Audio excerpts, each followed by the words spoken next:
Одоо Батбаяр даргад нэг удаа ерөнхий сайд донгодж болд юм уу? Ерөнхий сайдны одоо донгодтой юм Батбаяр. Хэрэгтэй хэрэггүй цаас бичиг мэдхнэдэггүй хөлөөр үйлдүүлж одоо ингэж олон нийтэд буруу ойлголт өгчээдэг. Ер нь юу болж байгаа гэхээр ингэдгийг наадамд бол би одоо өмнө засгийн газарч байсан 300-400 сая төгрөгийн зарлага бол гардаг юм аа.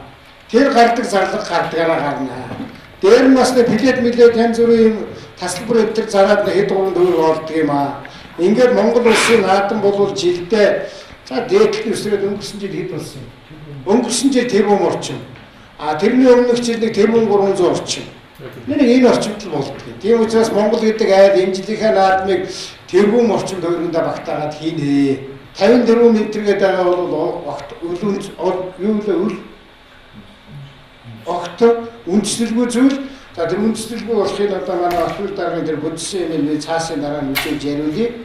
За ийм юм шүү. Энийг ойлгоо та нар ёстой засгийн газар 54 төгрөг наадамдаа зарах гэж байгаа юм чи бид нар 5 тэрбумээр өнгөж одоо буруу зураг ойлголт руу давих уу? Тийм ерөөсөө байх. Улсын хэмжээнд нэг тэрбум төгрөг л наадмын урсгал арга хэмжээ зардаг.